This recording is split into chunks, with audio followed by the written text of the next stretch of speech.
इस वीडियो में हम बात करेंगे भारतीय वेदों की।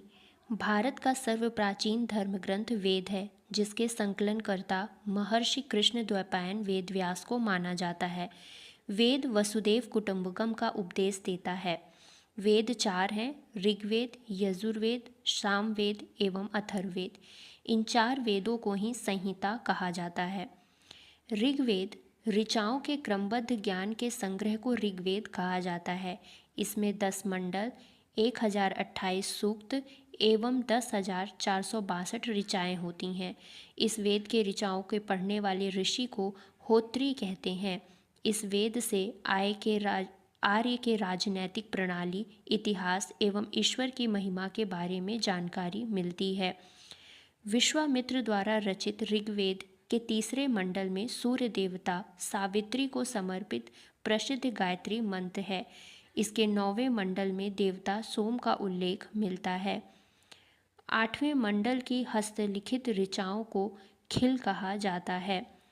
चातुर्य वर्ण समाज की कल्पना का आदि स्रोत ऋग्वेद के 10वें मंडल में वर्णित पुरुष सूक्त है, जिसके अनुसार 4 वर्ण ब्राह्मण, क्षत्रिय, वैश्य तथा शूद्र आदि पुरुष ब्रह्मा के क्रमशः मुख, भुजाओं, जंघाओं और चरणों से उत्पन्न हुए हैं। प्राचीन इतिहास के साधन के रूप में वैदिक साहित्य में ऋग्वेद के बाद शतपथ ब्राह्मण का स्थान आता है। यजुर्वेद में स्वसर पाठ के लिए मंत्रों तथा बलि के समय अनुपालन के लिए नियमों का जो संकलन है वो यजुर्वेद कहलाता है। इसके पाठकर्ता को अध्वर्यु कहते हैं। यजुर्वेद में यज्ञों के नियमों एवं विधि विधानों का संकलन मिलता है। इसमें बलिदान विधि का भी वर्णन है। यह एक ऐसा वेद है जो गद्य एवं पद्य दोनों में मिलता है।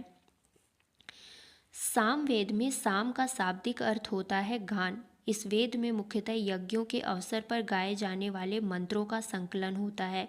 इसके पाठकर्ता को उदात्री कहते हैं। इसका संकलन ऋग्वेद पर आधारित है। सामवेद को भारतीय संगीत का जनक कहा जाता है।